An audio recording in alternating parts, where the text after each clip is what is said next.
Deus quer que nós possamos ouvir e saibamos.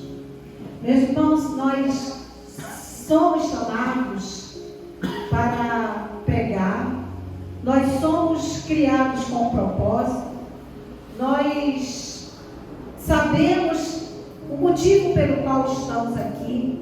Nós não fomos criados de uma explosão, conforme nós vimos aqui, um acidente, aconteceu um acidente, logo surgiu. Nós temos plena certeza disso através da palavra. Mas o Senhor quer falar conosco ainda mais, para confirmar tudo aquilo que nós ensinamos, aquilo que nós pregamos. E eu convido a amada igreja a abrir a palavra de Deus no livro de Jó, um livro conhecido, uma história conhecida. Até no mundo aí nós sabemos que as pessoas usam muito a expressão a paciência de Jó. Né? Então nós conhecemos bem a história de Jó, mas me chamou muita atenção alguns pontos aqui de um amigo de Jó. Não sei se era amigo, né? Mas enfim. A palavra de Deus em Jó capítulo 4, do versículo 2 ao 6, diz o seguinte: se tentar alguém falar-te, enfadar-te-ás? Quem todavia poderá conter as palavras? Eis que tens ensinado a muitos, e tens fortalecido mãos fracas. As tuas palavras têm sustentado aos que tropeçavam, e os joelhos vacilantes tens fortificado. Mas agora, em chegando a tua vez, tu te enfadas. Sendo tu atingido, te perturbas. Porventura não é o teu temor de Deus aquilo em que confias? E a tua esperança, a retidão dos teus caminhos? Deus abençoe a leitura da sua palavra. Irmãos, constantemente nós somos confrontados. Nós que temos um chamado, nós que sabemos que Deus tem um propósito para a nossa vida, nós somos confrontados por pessoas que questionam às vezes a situação pela qual nós vivemos. Às vezes as adversidades da vida, situações adversas, situações que nós não gostaríamos de passar e passamos. E somos questionados pelas pessoas, somos questionados pelo mundo. E há momento em que nós precisamos ouvir a nossa própria voz. Nós precisamos ouvir aquilo que nós ensinamos a outros. Nós precisamos ouvir aquilo que pregamos para outros. Porque nós temos o propósito de glorificar a Deus aqui. E na maioria das vezes nós nos sentimos enfraquecidos, porque às vezes temos um sonho, esses sonhos não se realizam. Às vezes pedimos tanto a Deus que algo aconteça, que um milagre aconteça, e parece que nada está acontecendo no mundo sobrenatural. Mas nós entendemos que Deus trabalha muitas vezes no silêncio. O sobrenatural dele acontece quando menos esperamos. Mas o que me chamou a atenção aqui nesses versículos que nós lemos foi o que o amigo de Jó lembrou a ele. Às vezes nós somos confrontados para nos lembrar daquilo que ensinamos e daquilo que pregamos. Porque a nossa caminhada cristã, a nossa vida cristã, ela só vai passar a ter sentido quando nós entendermos, melhor dizendo, que existe um Deus que nos guarda, existe um Deus que nos permite estarmos aqui esta manhã, existe um Deus que nos faz acordar, respirar, trabalhar e realmente alimentar a vida de outros quando nós mesmos estamos precisando de alimento.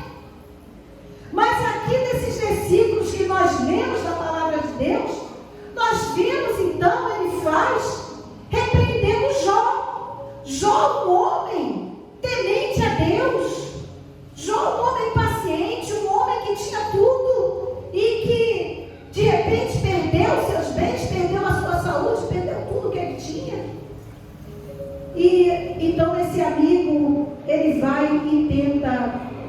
lembrar a Jó algumas coisas. Vejamos, pois, aqui no versículo 3. Eis que tens ensinado a muitos e tens fortalecido mãos fracas. Nós ensinamos muitos a perseverarem na fé.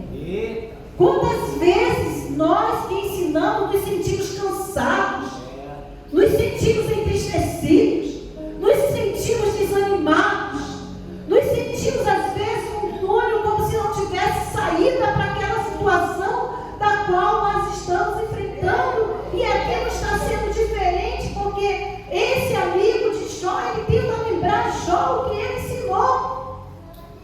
Ele diz: nós nos esforçamos, você nos esforçou tantos, você não deu forças a tantos, por que então está assim nessa situação? Por que está cabisbaixo? Por que está enfraquecido? Por que está entristecido? Primeiro ponto que ele levanta aqui nesse versículo 3: eis que tens ensinado a muitos, tens fortalecido mãos fracas.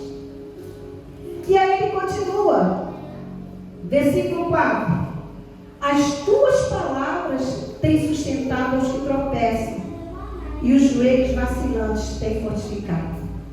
As tuas palavras. Meus amados irmãos, amada igreja, aquilo que nós falamos, aquilo que nós proferimos, as palavras de ânimo, as palavras de esperança, precisam ser ouvidas por nós também. As nossas pregações, aquilo que pregamos, muitas vezes levantam a muitos. Muitos se aproximam de nós e dizem assim: poxa, que palavra maravilhosa. Então nós ensinamos, tanto como professor, nós temos aqui a gratidão do professor essa manhã, o professor Marcos, e nós ensinamos, nós ajudamos outros a endireitar os caminhos, palavras que Deus usou a nossa vida para edificarmos a vida de outros. E aqui o amigo está falando, segundo ponto, as tuas palavras têm sustentado os que tropeçam. O que é isso? Por que você está vacilante? Por que você está desanimado? Por que você está entristecido? Por que você está achando que não tem saída?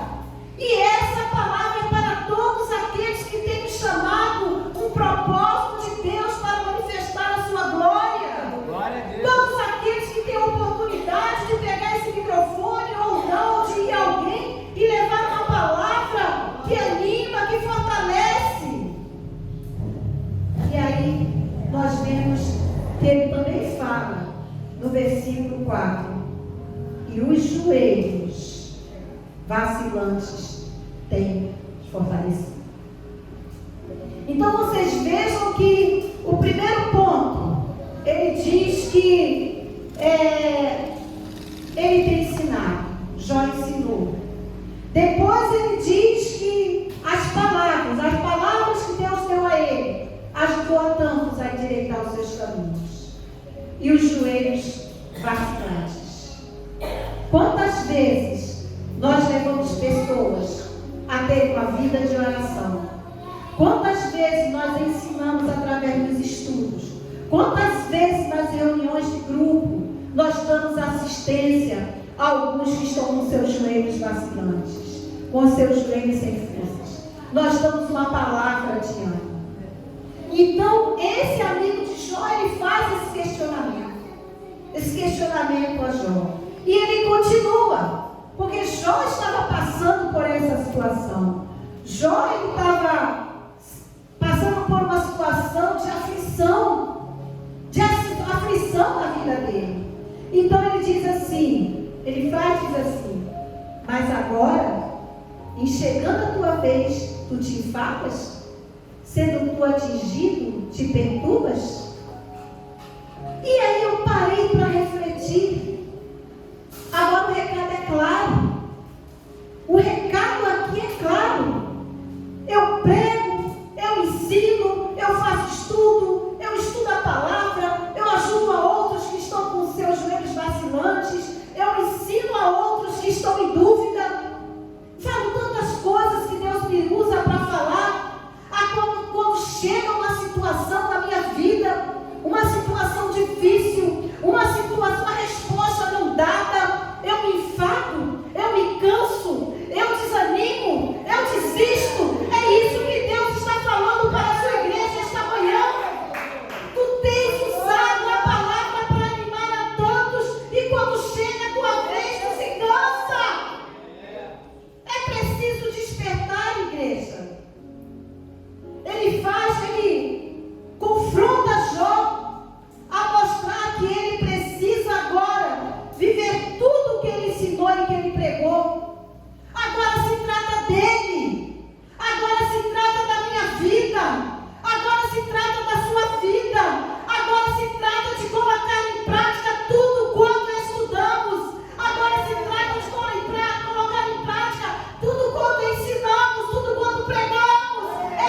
se trata de nós, se trata da igreja. Há momentos que não se trata do outro. Há momentos que não se trata daquele que está desanimado, está triste, nós fortalecemos, se trata de nós. Nós temos que pregar para nós. Nós temos que mostrar nas nossas vidas que confiamos no Deus que verdadeiramente pode todas as coisas. Possivelmente, muitas vezes, sendo infiéis, desanimados. Às vezes, Deus precisa poldar alguma coisa na nossa vida para entender que não se trata apenas do outro, se trata de mim. E a polda dói, a polda machuca. Para poldar tem que tirar alguns galhos, algumas coisas que está impedindo, que está indo para outro muro, para outro lado. Então eu preciso fincar as raízes onde Deus verdadeiramente quer que eu fique essas raízes. Então perturba quando é conosco. Perturba quando acontece algo que nós temos que mostrar vida. E era isso que estava acontecendo com Jó. E o versículo 6, quando ele fala, porventura não é o teu temor de Deus aquilo que confias, a tua esperança, a retidão dos teus caminhos? Então o recado aqui é claro: a nossa integridade, a credibilidade com os outros, sejamos nós diáconos, pastores, pastora, evangelista, missionário. Nós somos ungidos para realizar uma grande obra. E ele diz aqui que esse temor e essa confiança precisa ser em Deus. Ou seja, a pregação, o ensino só tem credibilidade se confiarmos no Senhor, se mostrarmos isso na nossa vida, se mostrarmos que temos esse temor e que temos a certeza que Ele pode tudo, Ele pode tudo, Ele pode todas as coisas. Tudo que falamos no nosso dia a dia, no púlpito, o Espírito Santo vai tratar conosco. Ao momento em que o que pregamos não vai tratar dos outros, mas de nós, para vivermos. E o Senhor quer nos lembrar esta manhã que o que ensinamos aqui, ensinamos porque Ele nos sustenta. Que o que ensinamos, o que pregamos a outros a ficarem retos, a endireitar os seus caminhos, é preciso ser colocado em prática na nossa vida. E assim o crédito e a honra vai ser dada a Ele. E eu tenho certeza que Jó compreendeu isso. Que nós, como igreja, esta manhã, possamos compreender. Não se trata neste momento do outro, mas da minha e da sua vida com Ele e para Ele. Que Deus abençoe esse momento.